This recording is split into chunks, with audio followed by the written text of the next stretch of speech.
Bienvenue sur Top Départ, le podcast des sportifs de tout niveau qui sortent de leur zone de confort. Top Départ, c'est un invité, une histoire, un challenge relevé. Tous les 15 jours, venez discuter dépassement de soi, résilience et persévérance. Prenez votre shoot d'adrénaline et de good vibes. Faites le plein de motivation, d'inspiration et de conseils pratiques. Ensemble, allons à la rencontre de personnes comme vous et moi qui ont décidé d'oser et qui se sont lancées dans un challenge sportif, personnel ou professionnel. Ensemble, prenons le départ et transformons nos vies selon nos envies. Aujourd'hui, pour ce premier épisode de Top Départ, sous la forme d'un petit déjeuner, j'ai le plaisir d'accueillir Ludivine. Bonjour Ludivine. Bonjour Matinale, petit déj enjoué. Petit déj enjoué, c'est ça. Bienvenue à la casa, à la maison et bienvenue dans Top Départ Podcast pour une première. Merci beaucoup, très honorée. Pour commencer, je vais d'abord te demander de te présenter aux auditeurs et auditrices qui du coup te connaissent pas. Qui c'est Ludivine Bourgeois? Oula, ça c'est une grande question. Tu sais, j'ai l'impression d'être un petit peu à l'école le premier jour où... Bonjour, je me présente. Bonjour, je me présente. Du coup, je m'appelle Ludivine, j'ai 25 ans. Je viens de terminer mes études. 25 ou 26? Je vais sur mes 26. Ah. Je sais que la dernière fois, je t'avais rajeuni de 2 ans. Mais là, j'ai révisé en arrivant et je me suis dit, quand est-ce que t'es née, Ludivine? Le 17 mars, jour de la Sainte-Patrick. Et je suis poisson pour ceux que ça intéresse. Peut-être que ça va expliquer pas mal de choses sur mon caractère. Si on est là aujourd'hui, c'est parce que je trouve que tu incarnes assez bien le podcast, parce que tu es une sportive de tout niveau, qui a débuté à un moment donné donc au niveau bas et qui maintenant a un niveau plutôt haut. C'est ça, j'étais sportive du dimanche. Dimanche à maintenant sportive de tous les jours. Et du coup, tu es quelqu'un qui incarne le challenge, on va dire. Et c'est vrai. Régulièrement. Donc je vais que tu me dises un peu en quoi ce challenger est important pour toi et comment sortir de ta zone de confort est essentiel pour toi parce que tu le fais très régulièrement. Et donc je voulais d'abord que tu nous parles de ça et après on parlera de tes challenges récents. Eh ben écoute, oui, effectivement, c'est quelque chose qui m'incarne bien, le challenge. Parce que je pars du principe qu'on ne vit qu'une seule fois. Et même encore mieux, je pars du principe qu'il faut réussir à se challenger ou du moins se faire peur tous les 6 mois. Bien sûr, quand je dis se faire peur, ça va être plus peut-être faire des choses qui te sortent de ta zone de confort. Et c'est ce que je te disais la dernière fois, ça peut être des choses toutes bêtes comme j'aimerais bien aller, je sais pas, faire du skate pour aller au travail. Et j'ai pas de skate et j'en ai jamais fait. Et du coup, du jour au lendemain, tu commandes sur Amazon. Ok, d'accord, Amazon, c'est pas le top. Ouais. Tu peux aller dans une petite boutique, mais tu commandes ton skate et puis tu vas après essayer le skate et puis tu n'es pas obligé d'y faire tous les jours, mais au moins t'as essayé, t'es sorti de ta zone de confort. Et donc c'est ce que je te disais la dernière fois, c'est quelque chose que j'essaie de faire régulièrement. J'ai ma petite bucket list dans ma tête, pas du tout écrite. Pas écrite. Non, du tout, parce que après je me dis que ça me met un petit peu la pression que les choses soient écrites sur papier. Ça fait trop matérialisé, puis ça peut pas évoluer du coup. Tu dis c'est figé. C'est ça, c'est figé et puis je sais que j'ai les top 3, top 4 qui sont complètement dans ma tête et après ça va, ça vient et puis c'est vraiment le challenge finalement c'est un petit peu en fonction de tes envies et de quand tu t'écoutes. Ouais, le challenge c'est un peu ça dans ma life. Dans tes challenges récents que tu vas nous évoquer, un des premiers challenges récents que tu as fait, c'est plutôt la Vélodyssée et tu vas nous expliquer, revenir là-dessus, d'où ça t'est venu cette idée de te lancer là-dedans et toute la genèse de ce projet. Ok, alors ouais, la Vélodyssée c'est un challenge, alors c'est le plus récent, enfin l'avant plus récent, c'est pas le premier, cela dit, je te reprends là-dessus parce que qu'il y a quand même pas mal de travail qui s'est fait entre-temps sur tout ce qui est challenge, se dépasser, sortir de sa zone de confort. Quand est-ce que tu t'es lancé à te dire bon ok maintenant tous les 6 mois je me lance un défi?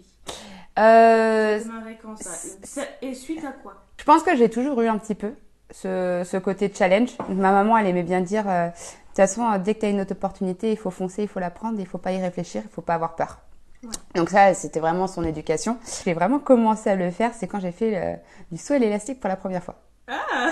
C'était ça. En fait, quand t'as vu le vide et le sol se rapprocher, ça t'a fait ça aurait pu, mais non. En fait, c'est un même un peu plus drôle. J'étais dans un way. Donc pour ceux qui connaissent pas, c'est un week-end d'intégration en école. Il y avait cette fameuse activité où c'est une énorme grue qui monte à 50 mètres au-dessus du sol et Dans le ouais, il y avait ça? Ouais, il y avait ça. C'est génial. Exactement. Et en fait, ça faisait longtemps que le saut à l'élastique était dans ma bucket list. Ouais. Et puis, il y avait cette fameuse activité. Et puis, il y avait une queue mais énorme parce qu'évidemment, tu sais, t'as pas à payer. Tout le monde veut le faire, c'est gratuit et tout. Et puis là, j'ai une amie qui m'avait dit, enfin, je lui ai dit mon envie de le faire. Elle fait, non, mais il faut que tu y ailles, fonce. Enfin, tu sais, c'est genre, c'est gratuit. Enfin, gratuit, c'est dans le way. Ça y est, c'est là, c'est le moment, etc. Ouais. Et du coup, je me suis mise à faire la queue. Et pendant 2 heures, c'était bien long parce qu'il y avait beaucoup de monde qui voulait faire ça. J'étais là en mode complètement paralysée. J'étais, mais non, mais tu voyais les gens qui commençaient à monter et tout ça descendre et après remonter et descendre. Et puis, je crois qu'il y en a un seul ou deux qui finalement se sont dégonflés. Ouais. Et là, tu te dis, mais il y a tout le monde qui te regarde et qui... Ouais, t'es obligé de le faire, tu vas pas te dégonfler. C'est ça, en fait. T'as la pression des autres, tu vois. Donc, c'est vraiment genre horrible et tu te forces à faire ça. Et du coup, en gros, donc je suis montée sur cette grue. Je me rappellerai toujours le poids de ces élastiques que t'as sur le... Ah, c'est extrême. Mais c'est plus que les laisses. Genre, c'est vraiment, en fait, ça te tire vers le sol parce que t'as la laisse. Ouais. Et après, tu vas avoir l'élastique. Et en fait, ça pèse super lourd. Normal, ça doit soutenir ta vie, tu vois. Oui. Donc, ça me rassure. C'est plus safe, quoi. Exactement. Et en fait, je suis montée sur cette grue. Et je voyais le sol qui partait en dessous de mes pieds et tout. Et là, je voyais tout le monde qui me regardait. Et là, c'est là où tu as la pression, tu vois. Et finalement, tu peux vraiment faire le parallèle à la vie de tous les jours. C'est que quand tu annonces à quelqu'un ou à ta famille que tu vas faire quelque chose, etc., bah, tu as la pression d'eux qui vont te regarder. Oui, mais surtout, il y a ta pression d'eux qui vont plus que te regarder. C'est qu'ils vont le savoir. Du coup, ils vont t'encourager, ils vont te demander, ils vont essayer de savoir où t'en es. Et c'est vrai que du coup, ça. Oui, tu te dis, je vais pas les décevoir eux. Exactement. Je vais pas décevoir moi, mais surtout, je vais pas me décevoir eux. C'est ça. Et puis, tu vas aussi avoir le côté négatif aussi, parce que tu as des gens qui vont te dire, ah, mais t'en es pas capable, tu vas voir, tu vas avoir des conneries, ouais, tu vas pas réussir, t'es pas forte, etc., etc. Donc, bref, cette image-là de ce saut à l'élastique était très représentative de la vraie vie. Ouais. Et donc, tu montes, mon cœur, il commence à faire boum, boum, boum, boum, boum. Ouais. C'était à combien de mètres? Bah, alors, je sais pas, dans mes souvenirs, c'était beaucoup. Donc, je dis 40, 50, mais ça se trouve, c'était seulement 20 mètres, tu vois. J'en sais rien. Mais en tout cas, c'était très, très haut. Comme la grue que t'as là-bas. Je sais pas comment elle... Peut-être un peu moins grande. Je sais pas. En tout cas, c'était très grand, tu vois. C'est impressionnant, quoi. Exactement. Et du coup, je regardais le moniteur. Et puis, je me suis retournée, arrivée tout en haut. Il fait, bon, bah là, tu te retournes. Alors, déjà, il fait... Fais attention, il y a l'élastique, il faut pas que tu trébuches. Alors un petit peu comme la tasse que tu m'as donnée Miss Catastrophe, je suis Miss Maladroite. C'est vrai? Ah mais complètement. Alors là t'as déjà super. Je sais pas si t'es pire que moi, parce que moi dans le level je suis pas mal. Donc là on te dit surtout ne fais pas ça, c'est un truc que tu vas faire. C'est ça, ça te met encore plus peur de le faire. Et donc finalement c'est un petit peu comme dans la vraie vie, tu vois, je fais encore ce parallèle où tu vas voir le premier obstacle et t'es là, mais je sais que je suis Miss Catastrophe, il y a quelqu'un qui me dit fais pas ça et après tu dois faire attention parce que si tu trébuches sur cet élastique qui est très très lourd, bah tu tombes. Même si c'est le but in fine de tomber. Ouais, tu peux pas tomber comme ça. Je veux pas tomber comme ça. Donc bref, je me retourne et là, t'as la vue dégagée sur les horizons. Du coup, t'es face ou t'es en arrière? Face. Alors, j'ai le moniteur derrière moi. Ouais.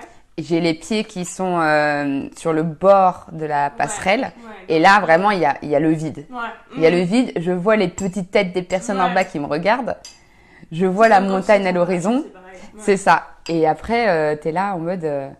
Ok, c'est le moment. Et là, t'entends la petite voix. Donc, un petit peu comme dans la vraie vie, encore une fois, t'as ta petite voix personnelle, tu vois. Voilà, c'était la voix du moniteur. Très grave. Qui me fait, alors, quand vous sautez, surtout, vous ne faites pas un saut de grenouille. Vous sautez comme un ange. Droit et bien écarté. Alors là, encore une fois, c'est un conseil super sympa de quelqu'un. Mais moi, ça me met une pression de ouf. Faut que je le fasse bien. Je sais plus ce qu'il m'a dit. C'est ça. Et surtout, je savais très bien que moi, j'allais sauter comme une grenouille, tu vois. Et du coup, il me fait, bon, bah voilà, maintenant, vous pouvez sauter. Et là, t'as en fait... Non, pas forcément. C'est plus que t'as un côté d'arrêt où tu te dis, ok, est-ce que je le fais, est-ce que je le fais pas? J'y suis. Genre, je sais que je suis à 2 doigts de passer le cap, mais t'as la peur. Genre, franchement, j'ai senti mon sang monter, descendre... faire les montagnes russes, mon cœur qui était battait la chamade. C'était vraiment une pression, quoi. Et c'est génial. Mais tu vois, le truc par rapport au parachute et le saut à l'élastique, c'est que le saut à l'élastique, il y a que toi qui sautes. Mais t'as un rebond.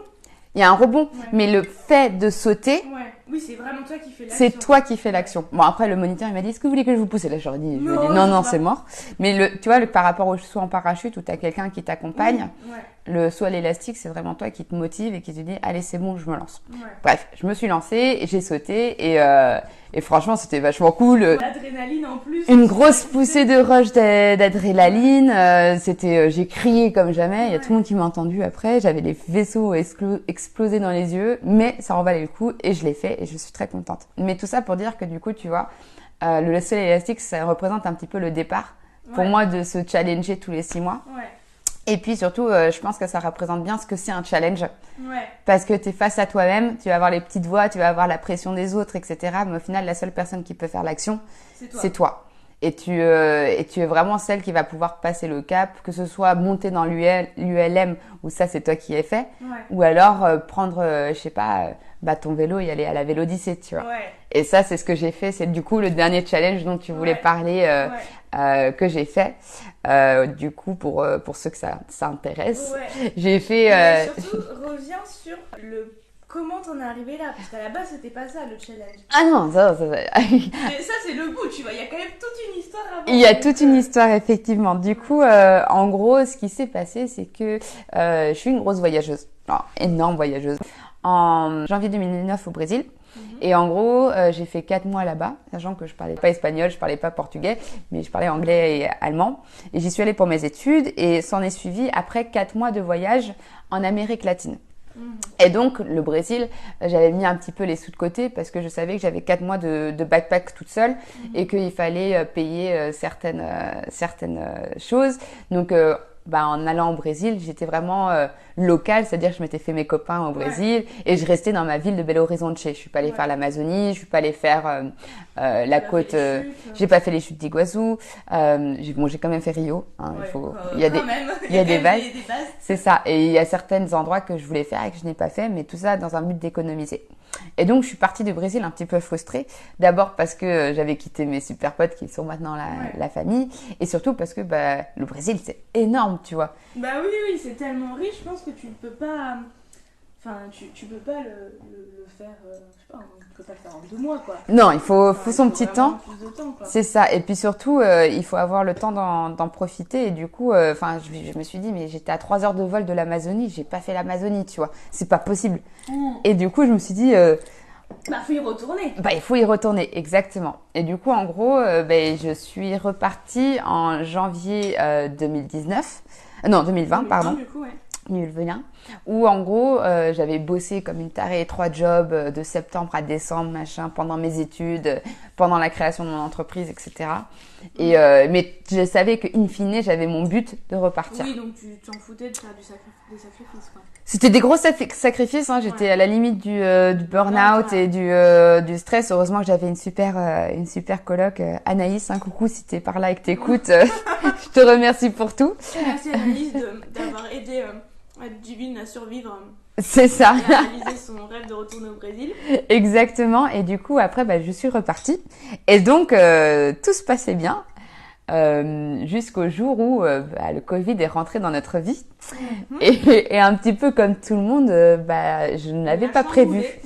C'est ça. Et il l'a chamboulé. Et du coup, le 17 mars, donc rappelez-vous, je vous ai dit que le 17 mars, c'était mon anniversaire. Exactement. Et joyeux anniversaire, Ludivine. Le président français ferme ses frontières. Et là, t'es au Brésil. Et t'es obligé de rentrer. C'est ça. Et en gros... T'es obligé. Ouais. C'est toi qui dois choisir. Mais... On n'était pas forcément obligés. C'était fortement conseillé, recommandé.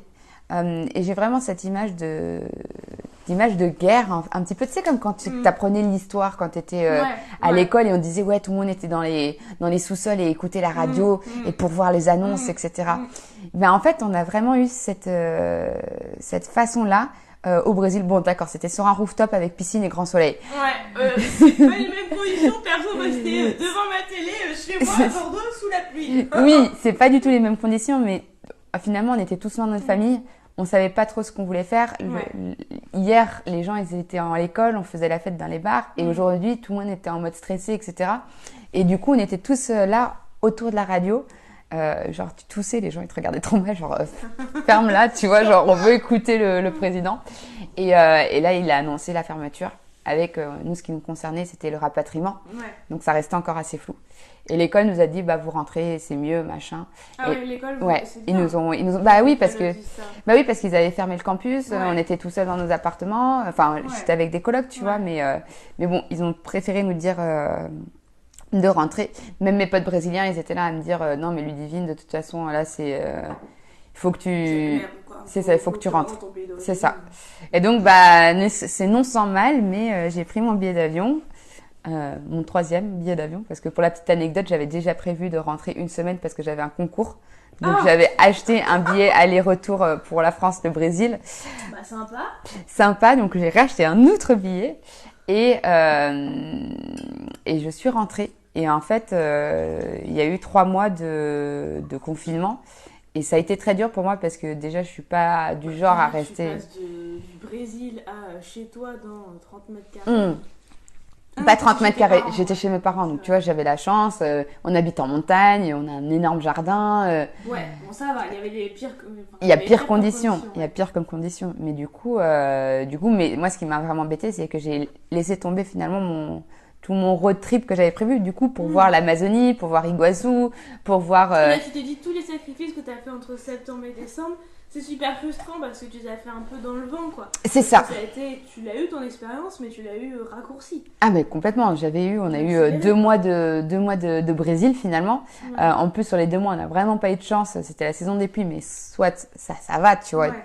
Mais là, on a eu, mon pote, il m'a dit brésilien, et Riquet, il m'a fait, non mais Ludivine, ça fait 10 ans qu'il a pas plu comme ça. Il y avait des torrents d'eau. Non, enfin, vraiment, c'était les grosses cascades et tout, des inondations de malades. Ouais. Donc, finalement, même mes potes colocs qui venaient pour la première fois au Brésil, on allait sur les îles et tout, ça pleuvait tout le temps, tu vois. Genre, le bus, c'était un bateau, tu vois. Enfin, du coup, tu avais cette frustration-là. Et donc, quand je suis rentrée en France, bah, j'étais en mode, bon, bah, je suis trop deg. J'ai pas pu faire ce que je voulais. T'as dû ruminer un peu le truc quand même. Ah, j'ai beaucoup ruminé. Ouais. J'ai beaucoup ruminé. Je sais que la première semaine, en fait, le premier mois était très compliqué. Je me rappelle, quand ça faisait 1 mois qu'on était rentrés, j'ai appelé ma pote Sarah, qui était ma coloc. Et j'étais en pleurs au téléphone. Et j'étais là, non, mais Sarah, ça fait 1 mois, quoi. Ouais. Mais oui, ça fait 1 mois. Parce que c'est aussi, au début, on t'annonce 2 semaines. Tu t'attends pas à ce que ça empire.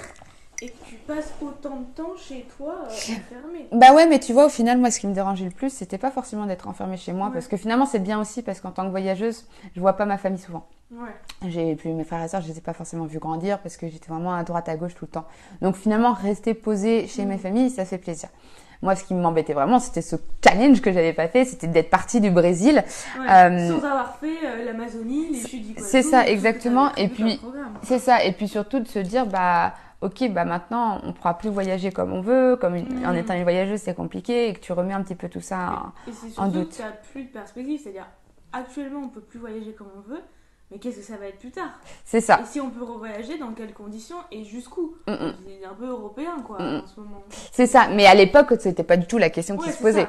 Là, à l'époque, c'était, bon, bah d'accord, bah ça y est, c'est fichu. Fini, et en fait, je me suis dit, bon, bah du coup... c'est pas grave. À un moment donné, j'ai eu un petit Robin et puis je me suis dit, on peut voyager autrement et on peut faire différemment. Ouais. Et en fait, c'est vrai que quand on parle voyage, on pense tout de suite à aller à l'autre bout du monde ou aller complètement se déculturaliser. C'est ça. T'as envie de changement. T'as envie de changer ta routine, ton univers, ton tram boulot dodo. Exactement. Ton quotidien un peu ronflant. Et c'est vrai que du coup, tu as envie de paysages un peu paradisiaques, quoi. Ouais, enfin, sauf que finalement, c'est ça, mais sauf que finalement, moi, ce que je me suis rendu compte, c'est que tu n'étais pas obligé d'aller aussi loin pour voir ces choses-là. Ouais, donc, la France est pleine de richesses. Mais j'ai pas encore dit que j'étais en France, tu viens de spoiler les écouteurs. J'ai juste dit que j'allais voyager différemment. Parce qu'on peut se dire qu'elle va voyager par exemple virtuellement. Ah, virtuellement, ou en Italie, ou en Europe. Tu sais, l'été, les frontières, elles étaient plus ou moins ouvertes. Hein. C'est vrai. Mais du coup, comme tu as dit, Clarisse, je suis partie en France. Et en fait, c'est à base de regarder sur Instagram où les gens, ils allaient et tout. Et puis, j'ai posé des questions à mes potes. Je pose pas mal de sondages à chaque fois. Je fais, mais c'est quoi les plus beaux endroits que vous avez aimés en France, machin et tout. Et la région du Pays Basque, de l'Occitanie. Bien, la France. Ouais, j'ai fait la Corse. Après, j'ai vécu à La Rochelle. J'ai vécu 1 an à Bordeaux. J'ai vécu à Lille. J'ai vécu à Sophia Antipolis. Mais toujours pour... T'as quand même à chaque fois un peu bougé. un peu bougé, mais je suis pas restée longtemps et j'ai Ouais. pas vraiment découvert. Finalement, quand t'es Ouais. étudiant, tu te concentres sur autre chose que Oui. d'aller voyager. Tu fais des soirées. C'est ça. Sur tes cours, quoi. Exactement. Mais du coup, je connaissais sans connaître. Mais finalement, qui connaît mieux que les locaux. Ouais. Et j'ai des potes qui habitent partout en France, donc c'était assez drôle de voir leur retour sur les différents endroits. Et après, je me suis renseignée du coup sur tout ce qui était... Ah oui, parce que du coup, finalement, j'avais un rendez-vous de fiançailles, pas pour moi, hein, Oui. mais... non, pour ma pote qui va se marier en juin là. Et je savais qu'il fallait que je sois à Bordeaux le 24, je crois que c'était août. Donc j'avais cette date. Ok. Et donc à partir Non, en gros, c'était qu'est-ce que je fais d'ici le 24 août C'est ça. Sachant que je vais être à Bordeaux le 24 août. Exactement. Et du coup, finalement, la région de l'Occitanie, la région du Pays Basque et la région de la Nouvelle-Aquitaine étaient revenues pas mal. Donc je me suis dit, ok, pas de souci. Et puis j'avais un ami à voir à La Rochelle. Et j'adore La Rochelle. Franchement, c'est une... Oui, tu y as vécu. J'y ai vécu et du coup, j'ai une petite attache particulière. Et puis c'est vachement mignon, c'est sympa, J'aime machin. bien aussi, ouais. T'es au bord de la mer. Enfin, J'aime bien, je me rappelle d'un week-end que j'avais fait avec une de mes super potes, Charlène, et une autre Pauline, si vous nous écoutez. On était partis à La Rochelle, qu'est-ce qu'on a rigolé. C'est super mignon, La Rochelle, c'est très sympa comme ville, enfin il y a une âme. ouais, c'est ça. Il y a vraiment une âme et puis tu te sens en confort. Évidemment, c'était pas trop si bête parce que du coup, pour en revenir Ouais, au en challenge, revenir, parce genre, qu'on s'éloigne, t'es partie de La Rochelle, ouais. Je suis partie de La Rochelle, mais vous savez toujours pas comment. Et en fait, quand mes copains ils m'ont dit ah bah l'Occitanie, la Nouvelle-Aquitaine, patati patata, je me suis dit ok cool, bon je vais aller par là-bas. Après je savais que je pourrais faire quelque chose à partir de La Rochelle, il fallait que j'aille à Bordeaux.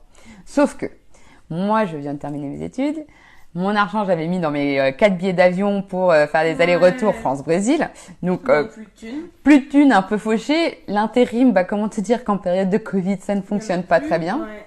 Donc vraiment t'es un peu en mode Chômage, t'as pas de chômage? bah en non, plus, j'ai pas de quand t'es chômage. en études, Bah non. Ouais, du coup c'est un peu en mode ouais des merdes quoi. des merdes. Et du coup, j'étais là, ok, je sais où je vais partir. Maintenant, la question, c'est comment. Parce que je suis pauvre, j'ai pas d'argent. Et laisse tomber, commences à regarder les réservations au mois de juin, juillet, août. C'est hors de Non, mais même Post-confinement. confinement.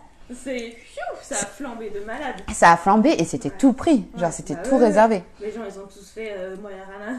Surtout, il n'y a pas moyen, surtout tous les Parisiens qui étaient bloqués dans leurs 10-20 mètres carrés à se dire, pas moyen, moi je me casse, C'est ça. dans le sud, sud-ouest. Exactement, je vais en vacances Ouais. et je vais en vacances en France. Tant mieux pour les locaux, hein. Franchement, Ouais. ça c'était une bonne chose. Moi je dis que je trouve s'il y a bien un truc positif, c'est que ça a permis aux gens de déjà reprendre du temps pour eux, de se concentrer sur leur vie et redécouvrir la France, quoi. En tout cas.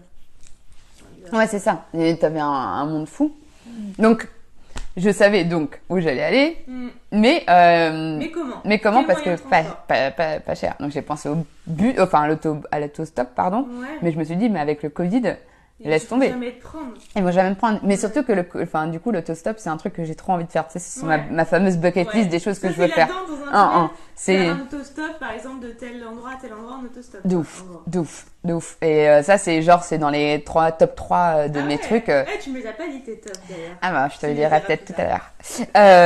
Et du coup, bref. Donc l'autostop, c'était mort. Le train, je me suis dit, ouais, c'est faisable, mais chiant parce que, tu vois, je m'étais dit, bon, bah, je vais faire La Rochelle, ensuite je vais faire un train à La Rochelle-Bordeaux, Bordeaux-Arcachon.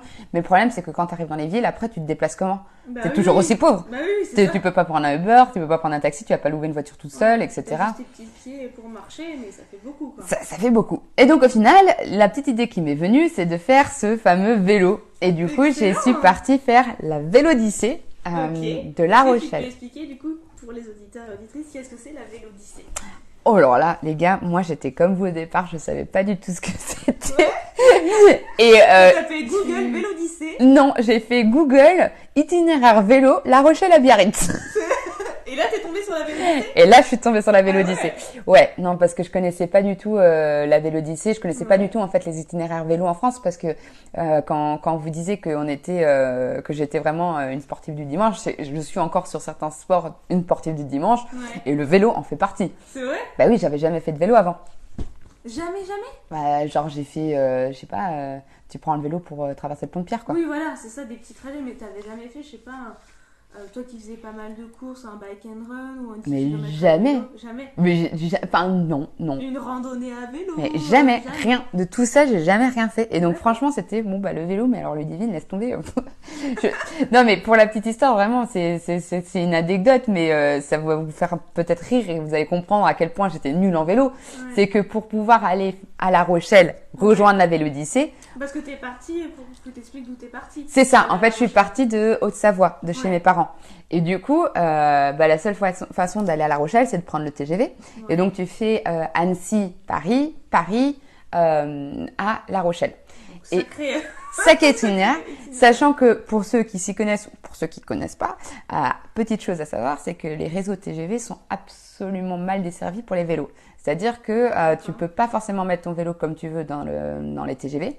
Parce que je sais que par exemple, si je veux faire un Bordeaux-Arcachon, je peux accrocher mon vélo. Oui, parce que ça, c'est un TER. Ah oui, et un TGV, non. Et un TGV, non. Ah, ouais. Du coup, dans les TGV, ce qu'il faut, c'est que... Alors, soit c'est un vélo pliable, et là, dans ce cas-là, t'es génial, mais tu veux pas faire la Vélodyssée avec un vélo pliable. Non, t'avances C'est pas du tout, possible. quoi. Ouais. Même c'est pas agréable. Et moi, j'avais, encore une fois, question d'argent, etc., j'avais repris le vélo Between de ma sœur C'est vrai. de Decathlon, premier prix. Ouais. Je l'avais un peu repimpé avec mon meilleur pote Alain. D'ailleurs, si t'écoutes Alain, je te passe le bonjour et je te dis merci de m'avoir aidé. Parce que c'est lui qui m'a appris à changer une roue 4 jours avant que je parte. Tu vois. Non. Si. T'as fait un atelier, bon vas-y, il faut que je sache les bases pour changer, mettre une rustine. Mais oui, parce que j'étais vraiment, genre, j'avais jamais gonflé un pneu. Enfin, tu sais, genre, Ouais. c'est des choses que Que tu fais pas, bah oui. Bah non, surtout quand t'empruntes des vélos ou des véhicules par exemple. Ah ouais, t'es jamais confronté. Et là, je me dis, non, mais imagine, je suis perdue au milieu de la France, et que mon vélo, il est cassé. Donc, bref, Alain, il m'a aidé à monter un petit peu tout ça. Donc, j'ai appris à monter. Et puis, l'objectif de cet atelier, hormis apprendre à faire la roue, c'était de se dire, ok, bah, en fait, pour pouvoir prendre le TGV, il faut pouvoir démonter son vélo, le plier dans une sacoche, le porter et ensuite le remonter derrière. Le bordel quoi. Complet. Et surtout quand toi, tu connais rien. Et tu dois le démonter en combien de pièces? Alors, j'avais enlevé les roues, Ouais. j'avais enlevé le guidon, j'avais enlevé la chaîne. Enfin, la chaîne du coup avec les roues. Ouais, j'avais fait en deux grosses parties. Donc, tu as le corps et le guidon et les roues qui se sont enlevées. Donc t'avais 3-4 pièces. C'est ça. J'avais 3-4 pièces à pouvoir remonter et démonter, sachant qu'après je les ai mis dans leur petit sac. Et du coup, moi j'avais prévu donc mon vélo avec un porte-bagages et mes deux sacoches de 5 litres, donc ça me faisait 10 litres au total. Et du coup, il fallait que je mette tout ça quelque part, puisque mon vélo était démonté. Donc en gros, je suis partie, pour vous faire un petit peu l'image, Ouais. je suis partie avec un petit peu comme Franklin la tortue. C'est-à-dire que j'avais mon sac à dos de 50 litres que je n'allais pas de rando que je n'allais pas prendre avec moi pour tout le voyage, mais il fallait bien mettre les trucs. J'avais mes sacoches dans le sac de rando. Donc j'ai mis mes affaires pour le vélo. Vélo, c'était 2 shorts, 2 tops, 2 brassières, un maillot de bain, les culottes, les chaussettes, de quoi se laver. Et après de quoi un petit peu manger. Donc j'avais mon boiler, j'avais un petit peu de nourriture aussi, et j'avais c'est un réchaud mais qui est super fort et super performant et super léger et super compact. Donc vachement cool. Ouais. Et j'avais ma tente et un duvet, un matelas. Et j'avais ma fameuse tente qui est vraiment trop cool. Mais ça sera une autre histoire pour un peu après. Mais du coup, bref, j'avais mis tout ça dans mon sac de 50 litres. J'avais pris 2-3 affaires que j'allais laisser ma pote à Paris parce qu'elle allait me rejoindre à un moment donné sur mon trip. Donc genre la petite robe, des affaires de rechange, etc. Je lui avais laissé chez elle. Et du coup, je suis partie comme Franklin pour aller à l'école. Je portais mon sac à dos de 50 litres. Et j'avais du coup, faudrait que on vous postera peut-être la photo parce que elle est géniale, la photo. Ça permettrait de mieux comprendre. Mais du coup, j'avais mon sac à dos, j'avais l'énorme vélo avec moi sur mes épaules et tout. J'étais là en train de marcher brinque-ballante, etc. Et en fait, donc tu faisais déjà du sport avant le sport là. Ah mais c'était du crossfit. C'était du crossfit, c'était du je sais pas, c'est un entraînement digne de Margot. Franchement, c'était hardcore. Si tu nous entends, pense fort à toi. Et du coup, bref, je suis partie, sauf qu'à savoir que dans les TGV, il y a très peu de place pour les bagages. Je pense que vous l'avez tous expérimenté. Ouais, c'est ça. C'est un peu la guerre de savoir qui c'est qui va mettre son bagage en premier. Mais sauf que quand tu as un vélo à poser et qu'il est pratiquement interdit de laisser ton vélo dans le couloir parce que ça ne permet pas l'évacuation, etc., etc. Bah, dis-toi, Là, c'est la guerre. c'est la guerre encore plus. Donc, t'as intérêt à être la première des premières, tu vois. Du coup, je suis tellement partie en avance, machin. Je portais le truc, limite, j'étais en train de courir, etc. J'ai réussi à mettre mon vélo en premier. Je l'ai posé. Évidemment, ça prend de la place, etc. Mais j'ai payé le billet pour le vélo. Donc, en soi, j'ai le droit. Et j'attendais. T'as ton billet de train plus le billet Ouais. vélo. Mais tout ça pour dire que du coup, j'avais posé sur le deuxième étage en plus. Il fallait, tu vois, genre le premier étage, t'as pas, tu vois. Donc j'ai dû monter au deuxième étage. Non, mais alors c'était vraiment, c'était épique. Et j'ai posé mon vélo sur le truc et t'avais quand même là des gens qui allaient poser leur valise sur mon vélo. Ah non. Mais si. Ah ben non. Eh ben, si. Et du coup, j'étais là, mais non, mais les gars. Il y a un vélo. Eh ben oui, de ouf. Donc j'attendais, tu vois, à chaque fois qu'il y avait un arrêt, j'allais me mettre devant et je fais, non, c'est mort. L'air relou de ouf. Mais bon, c'est pas grave. J'ai réussi à faire tout mon périple. J'ai gagné 2 bleus. Un énorme bleu sur la cuisse parce que le vélo frappait tout le temps en marchant, tu vois, parce que tu marchais comme ça. Et sur l'épaule, non? Une brûlure. Une brûlure sur l'épaule, ouais. Bah, c'était lourd, ça frottait. C'était. Ça, avant de partir, c'est cadeau quand même. C'est cadeau. C'est cadeau. Mais c'est pas grave. Tu souffres parce que tu sais. Ouais. Tu sais ce que tu vas faire, tu vois. Et puis, c'est assez drôle dans ton périple. Maintenant, quand je raconte et que je monte les photos, les gens, ils sont toujours là en mode, ah, putain, trop drôle. C'est ça. Et du coup, je suis partie à La Rochelle. Et donc, tout ça pour vous revenir sur le point que je ne sais pas utiliser un vélo, vu que j'avais jamais fait de vélo avant. Et donc, en démontant mon vélo, easy. Ouais. Mais la partie remonter le vélo, Horrible. pas forcément horrible. Mais en fait, ce que je me suis rendu compte, c'est que j'ai monté tout mon truc. J'ai regardé 1 ou 2 vidéos tuto, je l'avoue. Ouais. Je me souvenais plus ce que t'avais dit ton pote. Oui, c'est ça, je me souvenais plus, tu sais plus quelle pièce va où, Ouais. etc. Et j'ai réussi à monter mon vélo, j'ai pris, je suis partie, etc. Je suis allée chez mon autre pote, etc. Et en fait, bah là, pour vous dire, j'ai envoyé une carte postale à un copain à moi pour la nouvelle année. Ouais. Et c'est quelqu'un qui m'a beaucoup aidé pour tout ce qui était la Vélodyssée. Que lui, c'est un féru du vélo et du bikepacking surtout. Ok. Donc il s'y connaît bien et tout, il m'a vachement conseillé. Donc pour le remercier, j'ai envoyé une carte postale avec la fameuse photo de mon vélo à l'île de Ré. Génial. Donc merci Jérémy de m'avoir aidé, patati patata, je te souhaite une belle année, patati patata. Et là, il me renvoie un message, il me fait « Ah Ludivine, merci pour ta carte et tout. » Il me fait « D'ailleurs, c'est ton vélo là ?» Je fais « Ouais. » Il me fait « Bah, tu sais que ton cadran, il était monté à l'envers ?» Non. Voilà. Donc en fait, j'ai roulé pendant... T'as roulé pendant toute la Vélodyssée avec un cadran à l'envers. Ouais. Et ça Alors t'a pour pas ceux... gêné. Ouais, En bah... fait, c'est quoi un cadran? Ouais, pour ceux qui Ouais. s'y connaissent pas, en gros, alors c'est pas, alors je sais pas si c'est le bon terme. Excusez-moi pour ceux qui s'y connaissent et qui disent en Ouais. fait elle parle pas du tout bien. Je vais essayer d'imager. C'est le guidon Ouais. et en fait t'as le guidon, tu l'enlèves et juste en dessous t'as un autre truc qui tient la roue. Oui. Et en fait c'était toute cette partie là qui était montée à l'envers. Et donc pour imager, t'avais la roue et t'avais le garde-boue qui au lieu d'avoir le garde-boue en face de toi, Ouais. il était de l'autre côté. Ah oui, Donc finalement, il gardait rien. plus la bout du tout. Mais moi, je m'en rendais pas compte parce qu'il a pas beaucoup plu dans mon aventure. Ah, j'ai eu de la chance. J'ai eu beaucoup de chance. Ouais. Et puis, encore une fois, moi, ça me saute pas aux yeux. Tu vois, Ouais. c'est comme les gens qui disent, ouais, les fautes d'orthographe, ça te saute aux yeux. Oui. Moi, dyslexique comme je suis, ça me saute pas aux yeux, Ouais. tu vois. Donc bon, tu sais, en fait, finalement, ma vie est assez naïve et Ouais. candide, Et tu vois. candide, ouais. Tant que ça marche et que ça fonctionne, c'est Tant que mieux, quoi. ça fonctionne. Donc bref, donc voilà, ça c'était pour la Vélodyssée. Et du coup, donc n'ayez pas peur. Pour ceux qui veulent faire la Vélodyssée, vous pouvez le faire, même si vous connaissez absolument Donc, pas. c'est accessible à tous. Oh, c'est mais- ce que t'es en train de nous dire. C'est ça, c'est accessible à tous. Et c'était roulant. Roulant, c'est-à-dire. Roulant dans le sens, comme on dit en course à pied, c'était. Est-ce qu'il y avait un vrai niveau de difficulté sur les pistes de la Vélodyssée ou. Alors du coup, moi j'ai fait la Vélodyssée de La Rochelle à Biarritz. Ok. J'ai fait La Rochelle à Cap-Ferret Ouais. en vélo. Ouais. Et j'ai une copine qui m'a rejoint avec un van à Cap-Ferret. Ouais. Elle m'a récupéré, on a mis le vélo dans le van. Et en fait, comme on avait 5-6 jours à passer ensemble, au départ, notre plan initial, c'était de faire Arcachon, le bassin, etc. Ouais.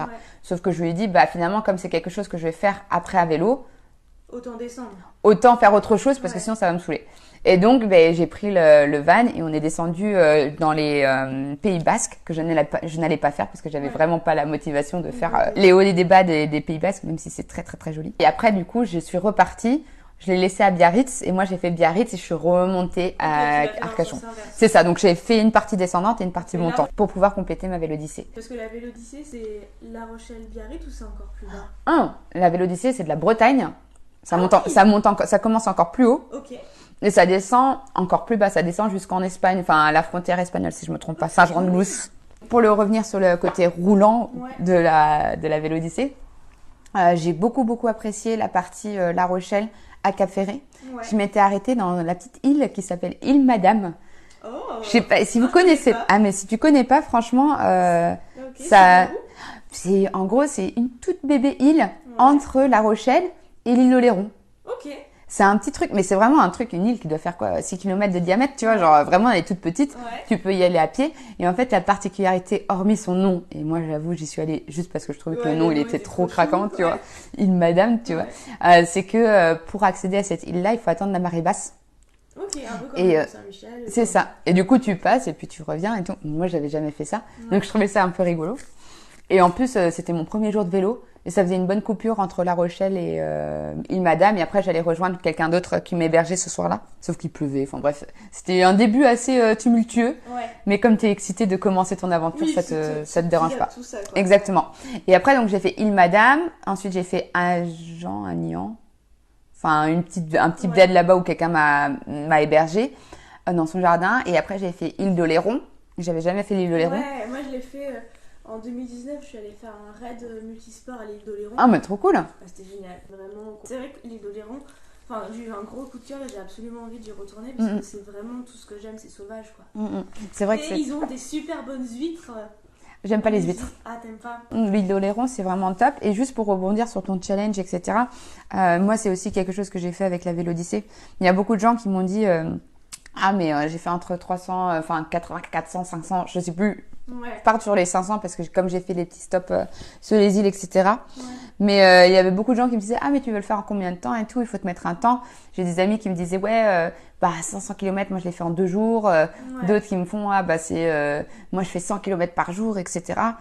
Et en fait, c'est bien d'écouter les autres. Ouais, c'est bien d'entendre leurs conseils.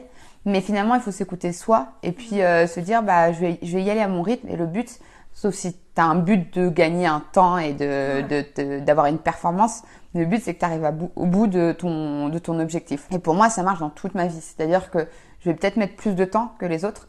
Je vais peut-être utiliser des chemins que les autres n'auraient pas pris. Mais c'est pas grave. Moi, je vais au bout de mon challenge, je vais au bout de ce que je commence et que je veux atteindre. Et je fais ce que moi je veux par rapport à mon corps. Et du coup, c'est bien de se respecter et de t'écouter. Ah, c'est ultra important. Mais c'est dur. Ah, c'est très très dur. Franchement, Très c'est. on est tous, enfin, en tout cas, moi je le sais. Je suis pas influençable, mais je peux me faire facilement influencer par les autres. Ou décourager. Ou faire douter, en fait. Ou motiver même, parce que des fois, il y a aussi le côté positif que les autres soient là. Mais c'est vrai que c'est ultra. On nous apprend toute notre vie à écouter ce que les autres pensent de nous. Ouais, c'est vrai. Que les professeurs, que ce soit mettre une note à quelqu'un dans la classe, la première de classe, la dernière de classe, machin. Ouais. Que ce soit, regarde, elle a tel corps, toi t'as pas le même corps, elle a les petits seins, t'as des grosses fesses. Enfin, vraiment, on donne notre avis sur tout. Et surtout en tant que Français, on donne beaucoup notre avis et notre opinion. Oui. Plus que les autres. Ah oui. Ah ouais. De ouf. Après, les Anglais sont peut-être un peu plus pires, mais les Français, on aime bien donner notre avis et des fois, l'avis, il est pas nécessaire. Ouais.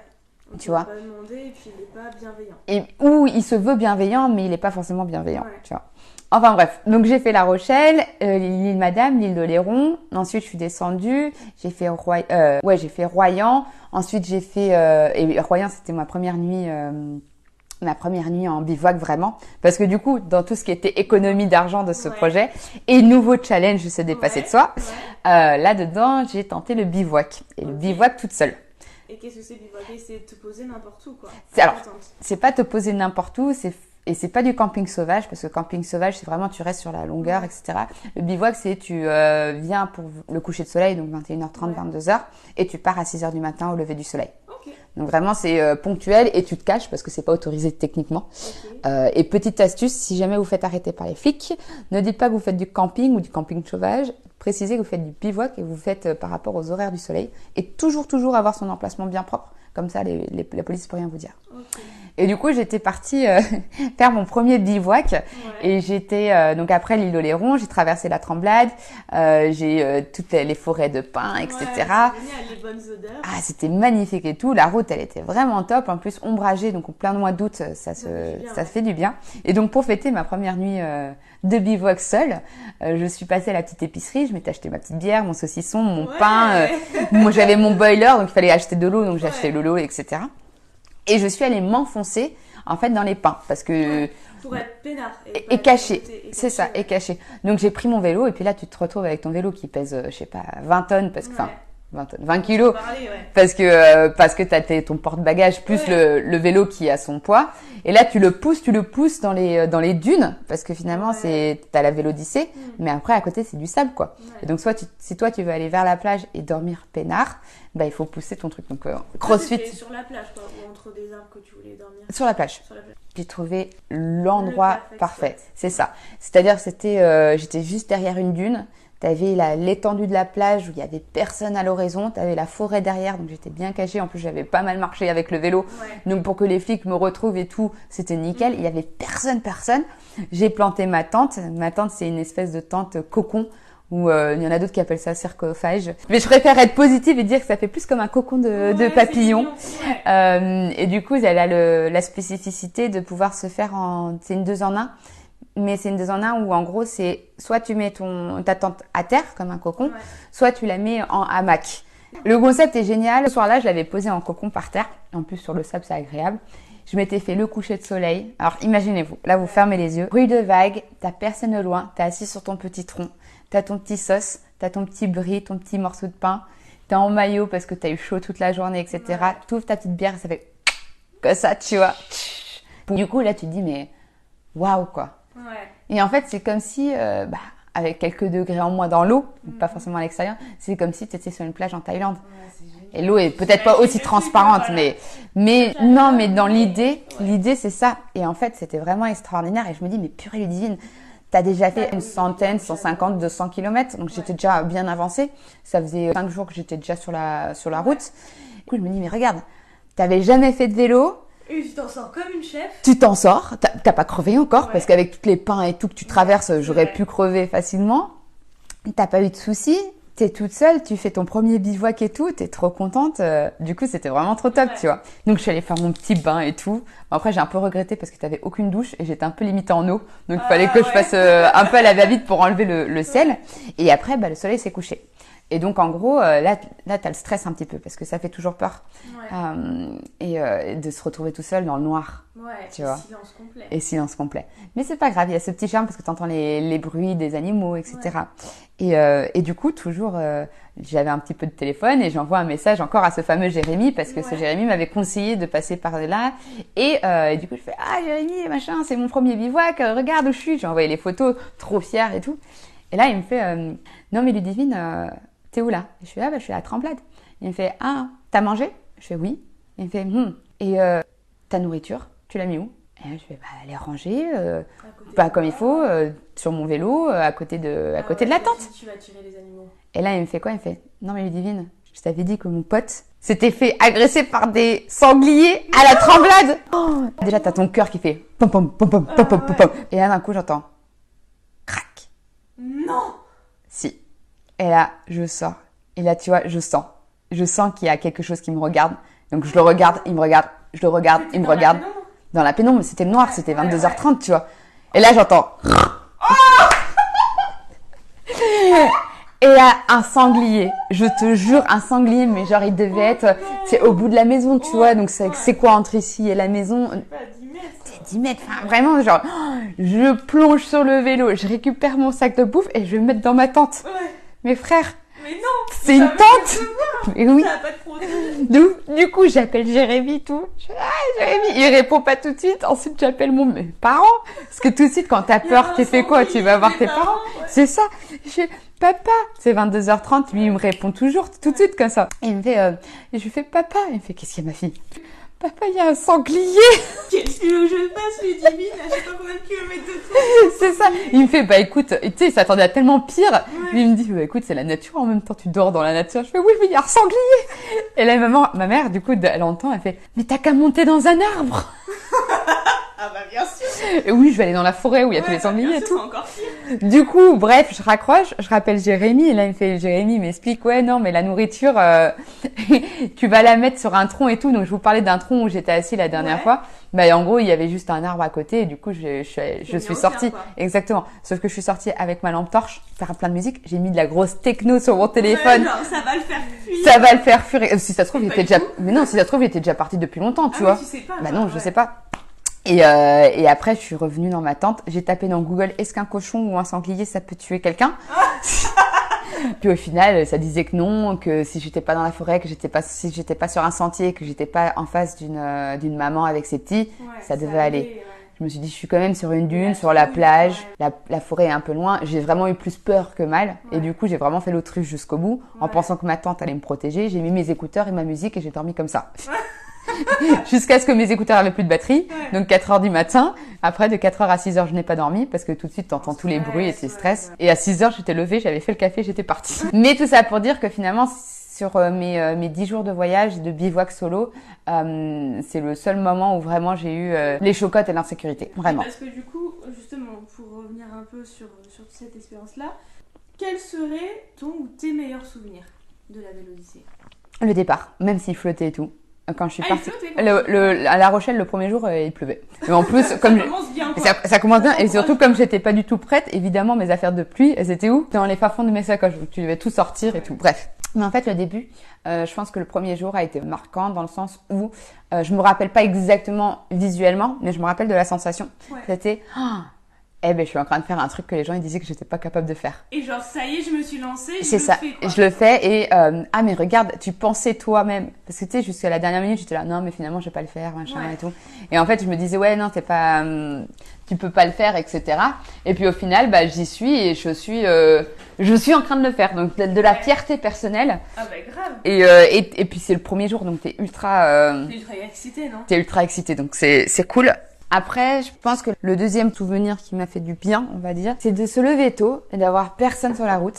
Et tu fais ton vélo et en fait, t'es encore une fois... seule avec toi-même. C'est ça. C'est ça. Et t'es surtout seule avec toi-même et tu fais le point en fait. Je fais le point sur pas mal de choses, surtout que j'étais en train de lancer ma boîte à l'époque. J'avais mis les choses un peu de côté à cause du Covid. Ouais, donc là, c'était propice parce que du coup, en fait, en termes, là tu nous as parlé un peu en termes de kilomètres, tu faisais 100 à 200 par jour. Non. Je faisais, non. 60 par jour. Non, entre 30 et 60 par jour. 60 par jour. Du coup, ça représente combien de temps en heures? Ça dépend la journée. Ouais, mais ça dépend la journée, mais globalement... Globalement, c'est 5-6 heures. Tranquille, quand tu pédales tranquillement, etc. Google Maps, par exemple, il va te dire ça met 3 heures pour faire pour faire 58 bornes. Il faut 3 heures et demie. C'est jamais vrai. Et puis ça dépend s'il y a des montées, des descentes. Là, c'était plein d'août, mois d'août.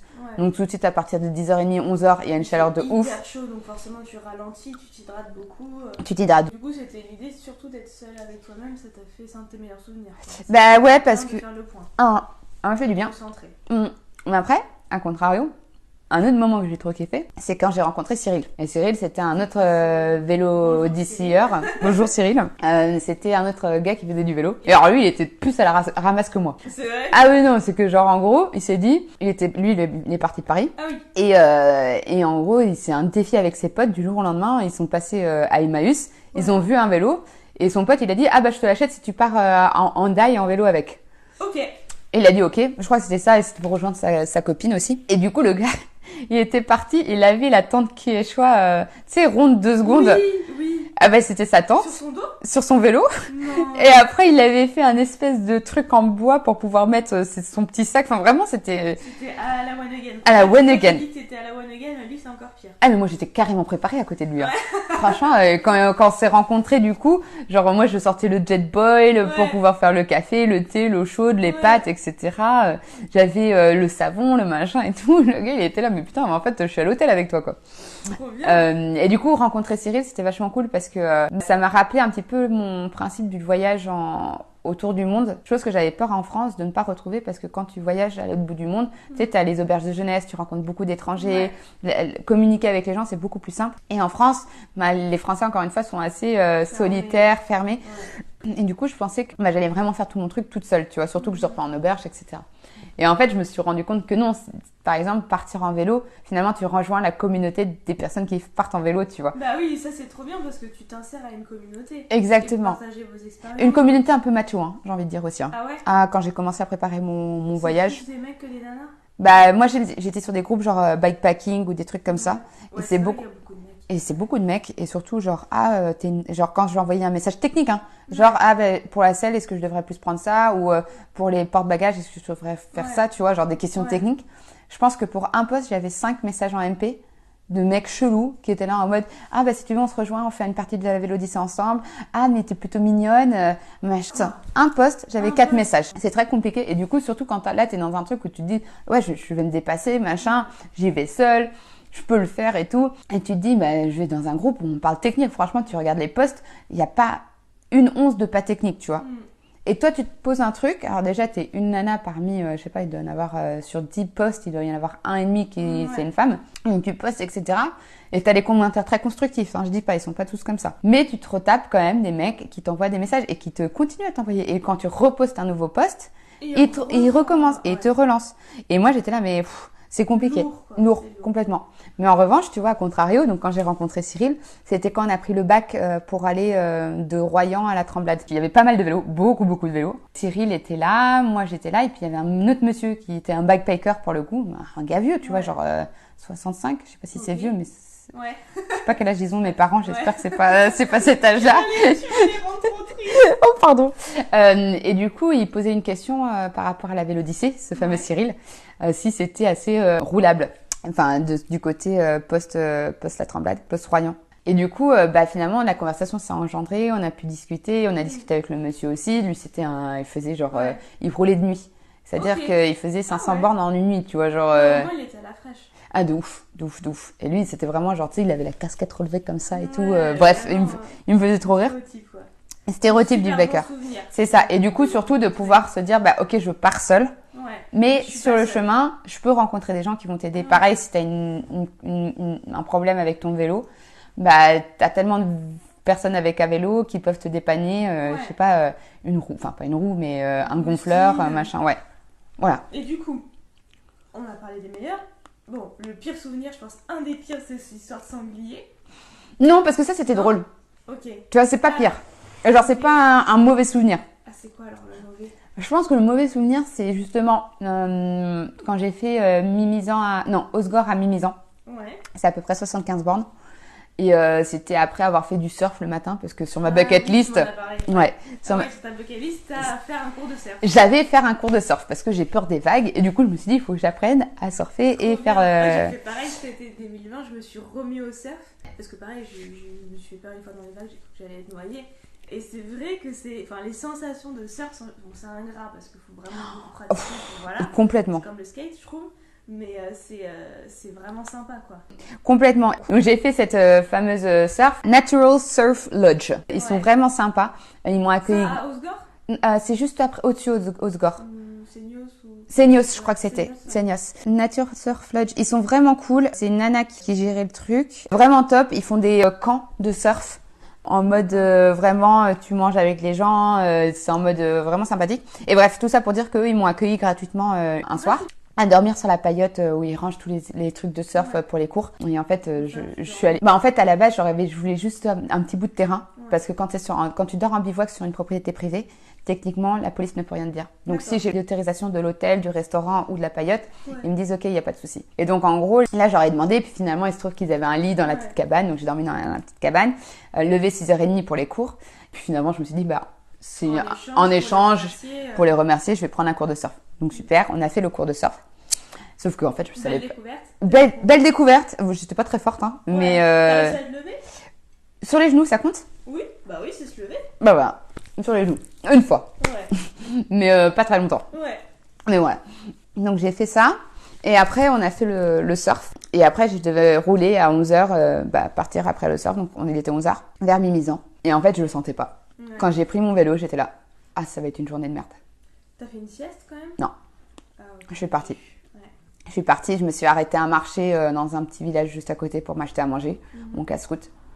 Et après, j'ai continué. Et en fait, du coup, je remontais. Donc, je faisais la Osgore-Mimizan. J'avais le vent du nord, Oh là là, donc de face. Ouais. Donc, tu roules pas vraiment comme ça, comme il faut. Et la route était chiante au possible. Ouais. Vraiment, c'était une grande ligne droite et tu vois pas la fin. Ouais. Tu vois pas le bout. Ta Google Maps, ça avance pas. Enfin, il y a vraiment rien qui va. Tu essayes d'appeler tes proches pour te passer un petit peu le temps, te motiver et tout.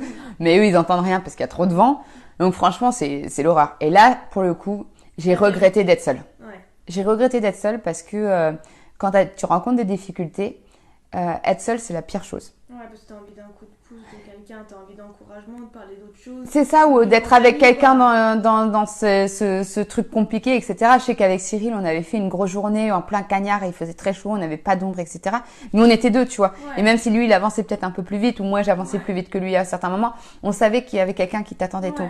Là, pour Mimizan, de Osgore à Mimizan, j'étais vraiment toute seule sur mon vélo. Et il y avait que moi, c'est ça. Et tu dois aller. Alors c'est là où du coup, moi, mon objectif, c'était bon, bah ok, bah Google Maps, ils te disent 3 heures, bah tu vas le faire en 7 heures peut-être.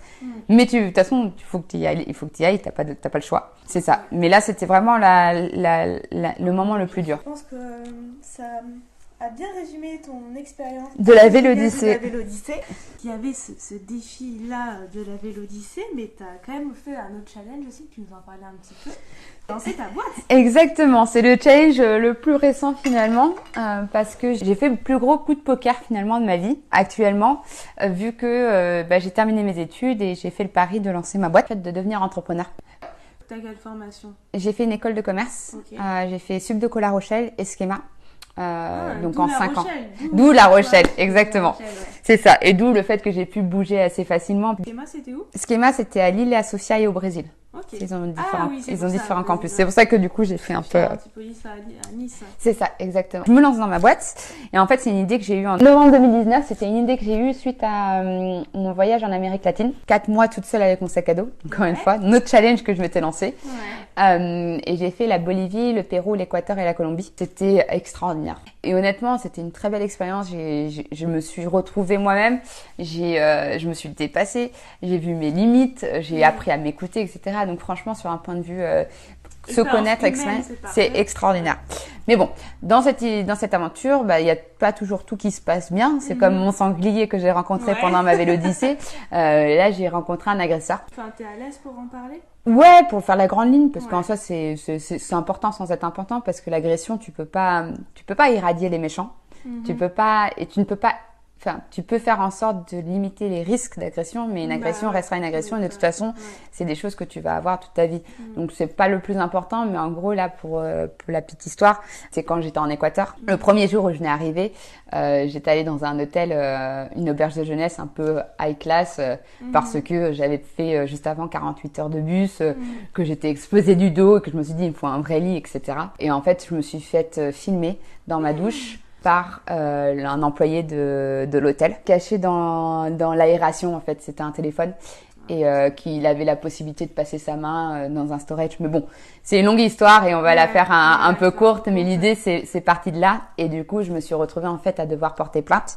On a appelé la police parce que porter plainte quand tu parles pas espagnol, c'est chaud quand même. Ouais, mais j'avais le manager qui m'avait beaucoup aidé et qui parlait français et qui du coup me permettait de faire la traduction, même si je comprenais tout en espagnol, que je pouvais m'exprimer. C'était bien d'avoir un local sur ça. Il m'a beaucoup aidé, puis on a appelé la police. On savait que c'était un employé, on avait la vidéo de surveillance, on avait le téléphone, enfin. Et la police, c'était un vendredi à 17h30 et du coup, ils m'ont clairement dit qu'en fait, on l'avait pas pris la main dans le sac et que du coup, ils pouvaient rien faire.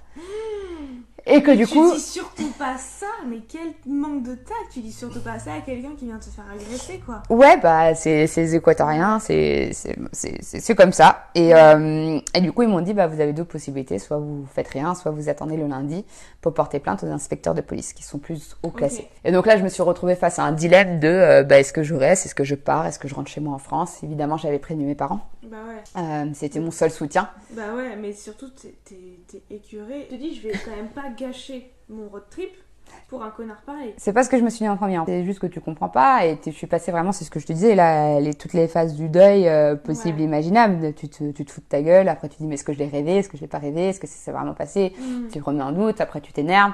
Enfin bref, tu passes vraiment par toutes ces phases. Et du coup, moi, mon gros problème, c'était que est-ce que je reste ou est-ce que je pars, dans le sens où est-ce que je continue mon voyage. Il n'a jamais été question pour moi de rentrer en France. Mes parents me l'avaient proposé. Mais tu quittes cette ville, quoi. J'aurais pu, c'est ça. En gros, c'était tu peux partir ou tu restes. Et j'ai mes sœurs qui sont très féministes et très engagées. Et elles m'ont toujours dit, bah tu vois, c'est bien si quand tu te fais agresser, si tu as la capacité, c'est pas pour tout le monde et ça se fait pas forcément dans les médias. Il y a des gens qui vont ça prendre 1 an, 3 ans, 10 ans. Il y a des gens ça va prendre une journée. Ça dépend vraiment de tout le monde et il y a pas de bien ou il y a pas de mal là-dedans. Mais si tu as la possibilité de le faire, c'est important pour toi pour pouvoir fermer une page et puis aussi pour enlever un autre connard, excusez-moi du terme, c'est encore le mot est faible. C'est ça, dans le monde. Donc j'ai vraiment eu une grosse pensée pour elle. D'ailleurs, je vous embrasse si vous êtes là. et en gros, je suis restée. Alors bien sûr, l'hôtel m'avait surclassée. Il m'avait mis dans une chambre solo, suite qui coûte 60 € la nuit, chose que jamais je me suis permise, etc. Mais finalement, c'était une cage dorée parce que j'étais pas. Déjà, c'est pas le genre. La ville n'était pas très touristique. L'hôtel dans lequel j'étais n'était pas forcément très touristique non plus. Et le fait d'être dans une chambre solo, du coup, t'es vraiment coupé du monde. Et du coup, en fait, pendant 3 jours, j'étais seule. C'est de la solitude. C'est de la solitude, tu tournes en rond, heureusement, il y avait le barman qui était au courant de l'histoire, donc il était gentil avec moi, il m'offrait à boire. Tu cogites beaucoup, t'appelles tes parents, j'essaye de trouver des solutions pour te sortir de là, les groupes Facebook, etc. Mais j'ai rien trouvé qui me correspondait.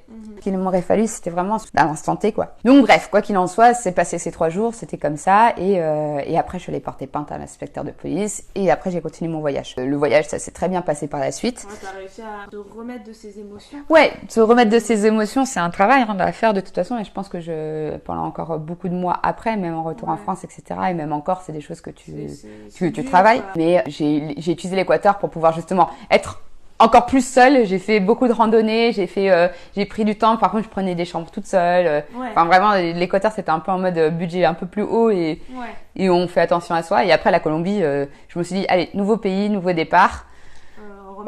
On remet tout à zéro. Et du coup, ça s'est très bien passé. Et après, j'ai terminé avec le Brésil, avec mes potes qui m'avaient rejoint. Donc, tout le reste du voyage, s'est très bien passé. Et donc, de cette expérience. Et de cette expérience, en septembre ou novembre 2019, on a eu un cours à l'école. On nous a dit, vous pouvez créer la boîte que vous voulez, à condition qu'elle soit basée sur votre passion ou sur un problème que vous voulez résoudre. Et moi, bien évidemment, c'est le voyage, ma passion.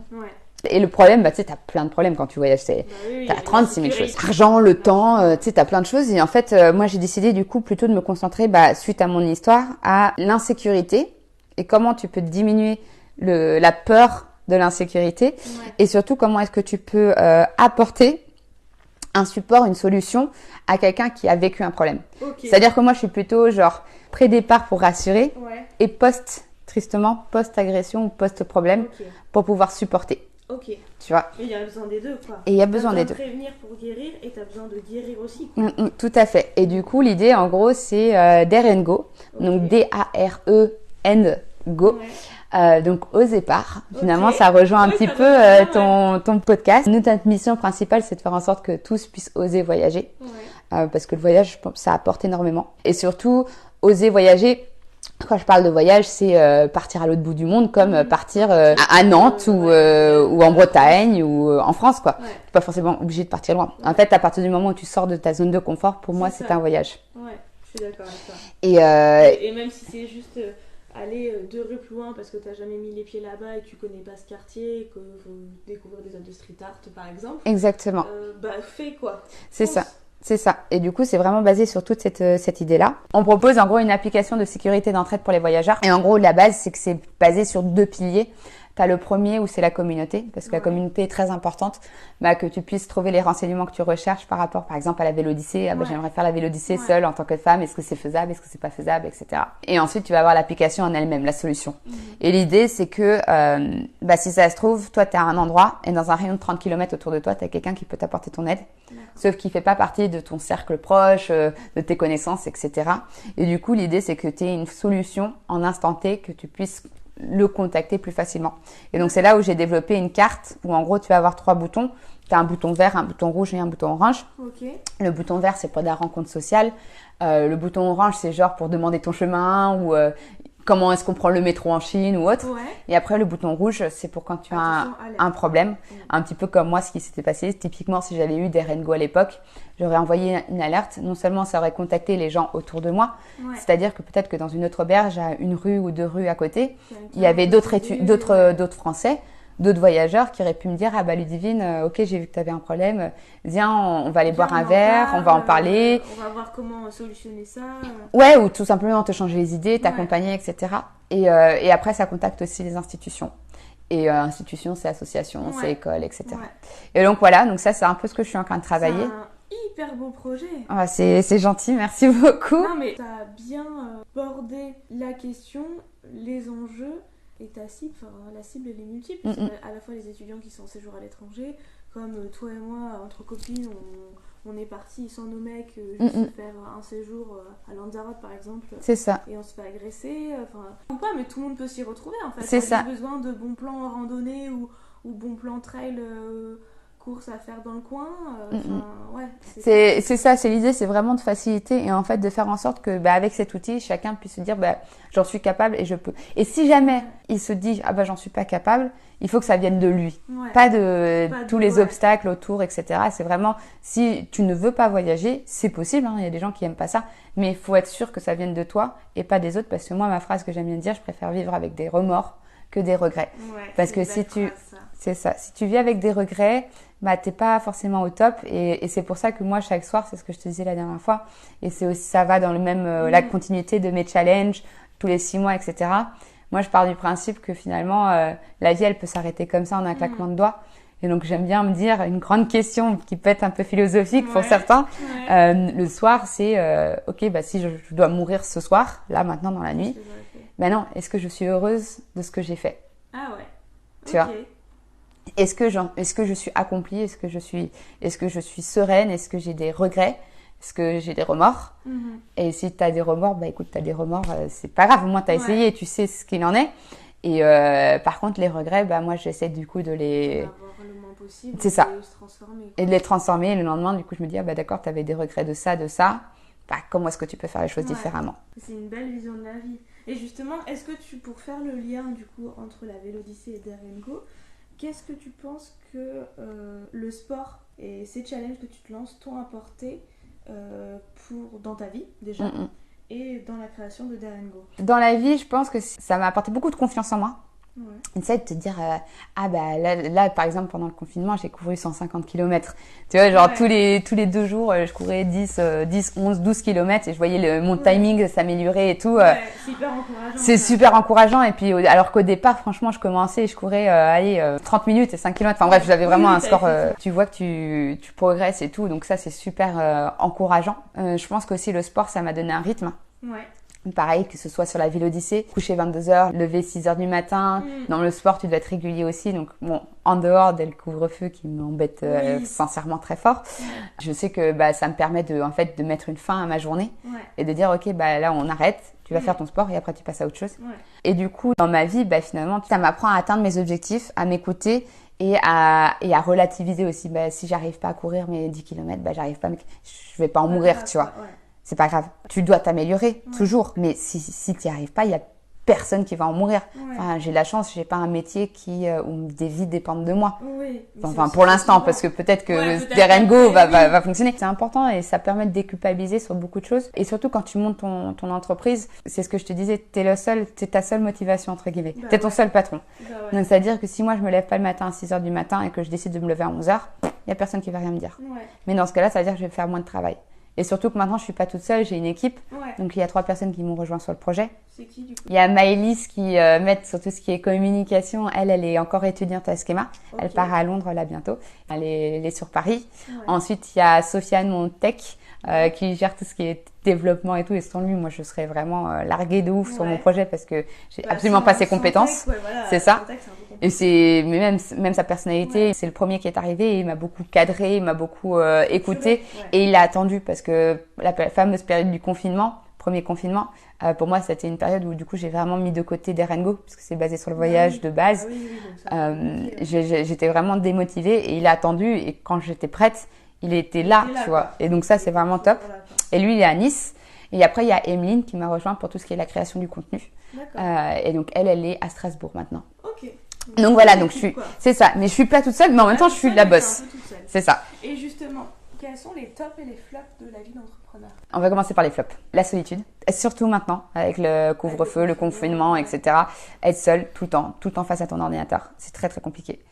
Le flop aussi, c'est que moi je considère pas ça trop comme un flop, mais pour certains ça peut l'être. C'est l'argent pour ta vie, pour vivre. T'as ceux qui deviennent entrepreneurs en même temps que leur travail, mais ça je sais pas comment ils font parce qu'ils n'ont pas de vie. T'as ceux qui se mettent au chômage et qui montent leur boîte, ça c'est le meilleur. Ça c'est confortable. C'est très confortable, sauf surtout que t'as des aides de Pôle emploi quand c'est ça.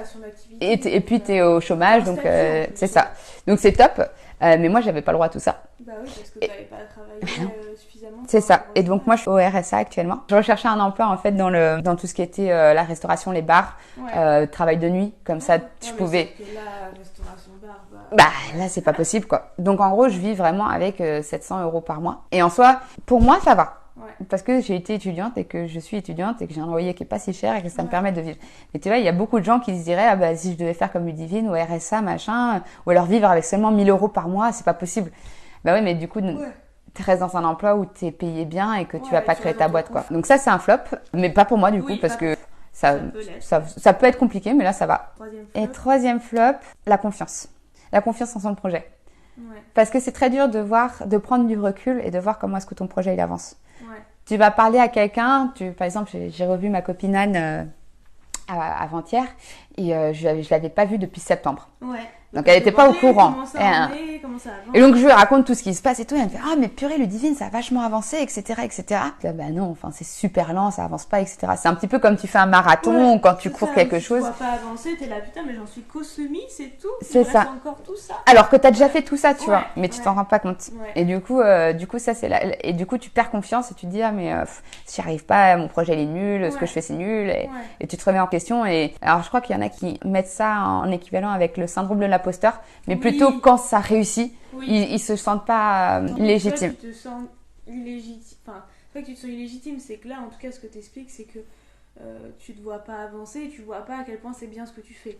T'es beaucoup dans la défiance vis-à-vis de ton projet. Ouais, de temps en temps, et du coup, c'est dur de se faire ça. Et après, dans les tops, la liberté. Tu sais, moi, je suis une farue de la liberté, donc le fait de pouvoir faire un truc qui me plaît, ou tu vois, genre tous les matins, mon rythme, c'est je me lève à 6h30. 6h30 et je me couche à 22h30. C'est un bon 6h30 à 12h30. Comme ma prépa marathon pour le marathon du Médoc, le marathon était en septembre, donc je devais me préparer dans l'été, il faisait 35 degrés à Bordeaux, donc tu pouvais pas courir en journée, du coup je mettais le réveil à 6h ou 5h50, je me laissais 20 minutes le temps de éveil musculaire et j'allais courir à 6h, 6h20 avant d'embaucher ma journée de boulot à 7h30. C'est ça, Et j'étais hyper bien. Il m'était folle d'aller courir à 6h du mat. Waouh. Putain, mais c'est génial, je me fais des levées de soleil tous les matins. Mais c'est ça, c'est quand t'es motivé par ce que tu fais, c'est quand tu sais pourquoi tu le fais. Et quand ça te fait plaisir, bon bah là t'as tout gagné. Parce que des fois t'es pas obligé de savoir pourquoi tu le fais. Hein. Des fois tu te fais mal et tu te dis je le fais quand même, mais je sais pas. Mais par contre ça te fait plaisir. C'est ça. Ou tu trouves du plaisir par la suite, tu vois. C'est ça. C'est genre courir à la base, ça fait plaisir à personne. Mais t'y arrives et on y en tire la satisfaction et puis t'as des petites hormones, etc. Donc voilà. Et du coup, maintenant, on va passer à notre dernière rubrique du podcast où là, ça va être les petites questions lifestyle. Ok. La première question, ça va être, tu l'as déjà plus ou moins dit, je crois. Qu'est-ce qui te fait lever le matin ? Ah bah déjà rien que se dire que c'est une nouvelle journée, c'est trop cool. Tu sais, de te dire c'est une nouvelle journée, une page blanche, et nouveau départ et je peux recommencer. Exactement. Donc ça je trouve ça trop cool. Et puis vraiment, moi, je pars du principe qu'on ne vit qu'une seule fois. Ouais. Et que le temps, c'est de l'argent. Et encore plus quand t'es entrepreneur. Ouais. Le temps, c'est ton argent. Ouais. Donc, il faut en profiter au maximum. Ma dernière chose qui me fait lever, c'est le fait que la vie, elle est trop courte. Ça revient un petit peu à tout ce que je te dis. Ouais. À un moment, ça peut basculer. Donc... C'est ça. Et puis même, genre, honnêtement, 24 heures, c'est pas suffisant. Hein. Je suis d'accord. Sur 24 heures, tu dors déjà 7 ou 8 heures, enfin, suivant comment est ton sommeil. Donc, il reste pas tant que ça au final. C'est ça. 16 heures, quoi. Et du coup, je suis assez excitée, tu vois. Et genre, il y a un truc tout con, mais c'est le matin, tu te lèves. Et moi, j'adore aller me promener sur les quais et juste sourire aux gens. Ouais, parce que les gens te sourient en retour. Pas forcément. Non. Tu sais, te regarder tonnement et Genre, tout. c'est qui Elle. Mais tu sais, rien que de voir des humains et te dire, purée, on est en vie, on a de la chance, on est dans un pays où on est en sécurité, on n'a pas à se demander, enfin moi personnellement, j'ai pas à me demander comment est-ce que je vais manger ce soir, où est-ce que je vais dormir. Est-ce que j'aurai de l'eau chaude ou pas? Exactement. Est-ce que je vais dormir J'ai pas à me dire, est-ce que je vais être en vie encore parce qu'il y a des gens qui me font du mal. J'ai pas à me poser des problèmes spécialement sur tout ce qui est politique, etc. Ouais. On a un confort de vie, dont on se rend pas compte et que les gens, devraient se dire, mais purée. Ouais. T'as une vie comme ça, c'est pas facile toujours, hein. Je dis pas, hein. Et je dis pas forcément qu'il y a des problèmes qui seront très importants pour moi, mais pour toi seront moins importants. Et peut-être pour toi, il y a des problèmes plus importants. En gros, moi, je suis trop contente de toutes les possibilités qu'on a, de la sécurité qu'on a, mais aussi je suis consciente de certains problèmes que moi, pour moi, ne sont pas forcément waouh, super graves, mais pour toi vont être plus graves. Et pareil, moi, j'ai mes petits problèmes. On a une nouvelle journée, puis il faut juste en profiter, quoi. Top. Du coup, quel serait ton motto? C'est un peu lié à ça, du coup. C'est un peu lié à ça. Hein. On n'a qu'une vie, c'est ça. On n'a qu'une vie et il faut oser. Quelle est ta plus grande peur et comment tu la combats au quotidien ou comment tu l'as combattue? Honnêtement, en toute franchise. En toute franchise, quelle est ta peur? La tristesse. Ah, ouais. Être triste tout le temps. Triste dépression, en fait. Triste, genre triste plombant, tu vois, triste de... Ça m'est déjà arrivé, genre j'ai déjà eu une journée au mois de novembre pendant le confinement où j'étais là. Et littéralement, je regardais le mur blanc. Et tu buguais. Et je buguais, je bougeais pas. Ouais. C'est ça. Ouais. Ça me fait peur. Okay. Tu vois, ce côté-là paralysé où tu sais plus où donner de la tête, tu sais plus quoi faire, où aller, etc. C'est quelque chose qui me fait peur parce que ça veut dire que tu touches un bas, tu vois. Ouais. Et remonter ça, c'est quelque chose qui peut être assez compliqué à faire. Et honnêtement, je sais pas si j'en serais capable de tout remonter, tu vois. Ouais, j'en suis la preuve. Mais t'en es la preuve et du coup ça mériterait un podcast peut-être, tu vois. Mais oui, mais moi. Si mon histoire intéresserait quoi. Je pense il y a plein de gens qui peuvent par là, et passer par là. Ouais. Mais je pense que ça me fait peur. Et c'est peut-être aussi pour ça que j'essaye de justement de challenger et être vivante en fait. C'est ça, et me sentir vivante. Parce que ça c'est ce côté-là de se sentir vide. J'ai pas envie de me sentir vide. C'est exactement ça. Quelle est ta source d'inspiration ou de motivation du moment? Du moment? Oh ouais, genre. Ouais, ça peut être plein de choses, ça peut être justement ta playlist que t'as. Qu'est-ce que c'est en ce moment ton inspiration et ta motivation du moment? Écoute, la musique que j'écoutais ce matin. Tiens, je pense que c'est une bonne... C'est celle que je t'ai envoyée? Non, c'en est une autre, c'est celle d'un copain, Clément. Alors, ce matin, c'était ça. Ah, je connais pas. Beautiful Life, film Luciana Villanova, c'est Guy Borato. Je trouve qu'elle dure 8 minutes, mais ça te permet de te... elle est bien boostante, ouais. C'est de ouf. Ça, c'était ma musique de ce matin. Alors, c'est peut-être con, c'est peut-être ultra cliché. Ouais. Mais Léna Situation. Je trouve, en fait, elle a... Oui. L'influenceuse. Exactement. Non, mais parce que finalement, elle est fraîche quand même. Mais c'est pas tout le temps sa fraîcheur, etc. Ça fait partie. Ouais. Mais son plus égale plus, sa moto, sa devise. Ouais. Enfin, le plus s'attire le plus. Ouais. En fait, c'est ce que c'est ce que tu incarnes aussi. J'incarne aussi. Et ce que je dis, ce que je pense. Ouais. Donc, je me retrouve vachement dans ses propos. Et puis, elle est très nature et surtout, elle fait face à beaucoup de critiques, beaucoup de, tu vois, parce qu'elle est jeune et parce qu'elle est sur Instagram et parce qu'elle fait des vidéos YouTube, etc. Elle est critiquée. Et alors que finalement, elle parle quand même à, je sais plus de combien de millions ils sont sur sa chaîne. Donc elle me motive bien aussi et elle me fait rire. Et je pense qu'après, mon autre source d'inspiration, c'est ma famille. Ok. C'est bateau aussi, mais tu sais, on se rend pas compte. Enfin, on voit souvent les familles super heureuse, etc. Et des fois, dans chaque famille, il y a des problèmes. Exactement. Et quand je regarde la mienne, j'ai vu qu'on a passé beaucoup d'étapes, etc. Et du coup, ma maman m'inspire énormément parce qu'elle remonte de loin et elle se bat tous les jours, ne serait-ce que pour ma grand-mère qui est en EHPAD où c'est pas forcément les meilleures conditions, etc. Et elle s'est battue pour ça. J'ai ma petite sœur Joséphine qui est militante, comme je t'ai dit, et du coup elle va se. Elle est vachement féministe. C'est ça, et elle se bat pour une cause et finalement c'est une cause qui m'a parlé et qui m'a aidée. Pareil pour Émilie qui est dans le même délire, Cécile qui a une intelligence incroyable et qui tous les jours a une rigueur à 15 ans sur le travail que je n'ai jamais vue, tu vois. Et Hugo, parce qu'on est une famille de 6, tu vois, donc là, oui, grosse famille, quoi. Grosse famille. Donc en fait, on a tous des personnalités très très très différentes. Ouais, et si vous enrichissez l'un des uns des autres. Exactement. Et du coup, c'est ultra intéressant de voir comment est-ce que les autres se construisent, etc. Et puis tu puises un peu ta force dans chacun d'entre eux. Ok. Du coup, ça rejoint un peu la question d'avant. Je les enchaîne. Ouais, je les enchaîne bien, en fait, j'aime bien. Mais du coup, j'ai bien fait de les poser dans ce sens-là.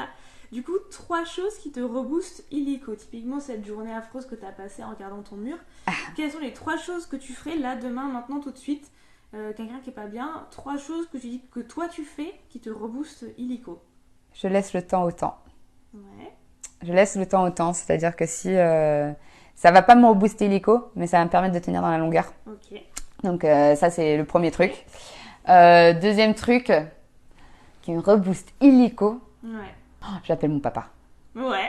De ouf. Surtout sur tout ce qui est entrepreneuriat, genre je l'appelle, on passe... Papa bourgeois, si tu nous entends, c'est ça. Petit coucou. On passe 5 minutes au téléphone, on remet les trucs et tout, mais ne serait-ce que c'est pour vider mon sac parce qu'il faut... Voilà.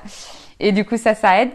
Et après, je pense que la dernière chose, c'est qui me rebooste, c'est que je me retrouve un objectif. Ok. Sur du court, moyen ou long terme. Ouais, mais ça c'est vrai que dès que t'as un objectif, t'as un chemin et tu le prends quoi. C'est ça. Et genre, là en ce moment, j'étais assez nostalgique, pareil, de repartir à vélo, ça me manquait, tu vois. Et donc là, je me suis mise ok, le vélo c'est déjà fait, qu'est-ce que tu peux faire d'autre de nouveau? Et donc là, j'ai un nouvel objectif, c'est de faire le GR30. Ok, super. Et donc, GR30, c'est dans les Pyrénées. C'est dans les Pyrénées, c'est ça. Et donc, pour préparer le GR30, là, j'ai regardé les micro-aventures qu'on avait autour. Et puis, j'ai vu que on pouvait faire en 3 jours Biarritz à Hendaye à pied pour préparer. Ouais. Ah, mais je te suis direct. Et du coup, je me suis dit, voilà, je vais trouver des petits... Donc, premièrement, laisser le temps au temps. Ouais. Tu pourras pas avancer, te rebooster si vraiment t'es à plat. Il faut du temps. Ouais. C'est triste, mais c'est comme ça. Ensuite, moi, je passe un coup de fil à un proche, donc mon papa. Ouais. Et enfin, je me fixe des objectifs. Et c'est pas seulement des objectifs, c'est des objectifs qui me font plaisir. Ouais. C'est avoir ce côté... C'est pas un truc qui me fait chier, genre... c'est ça. Tu fais du sport tous les 2 jours si ça te fait chier. C'est ça, c'est pas ma to-do list, c'est pas une autre to-do list sur mes to-do list. C'est ça, quoi. Là, c'est objectif pour me faire plaisir. Et quand j'y pense, c'est « Ah putain, yes !» C'est trop bien, il ça me fait trop, quoi. C'est ça, exactement. Ouais.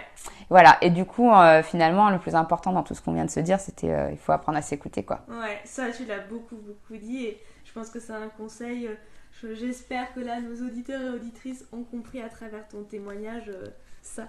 Il faut s'écouter et se faire confiance. C'est ça, Et s'écouter. se faire confiance pour pouvoir sortir sa zone de confort. Et pour pouvoir finalement oser. C'est ça, et prendre le départ. Exactement. Ça résume bien parce que du coup, ma dernière question pour terminer le podcast, ça va être si tu devais passer le micro à quelqu'un que je interviewerais dans le top départ, ce serait qui?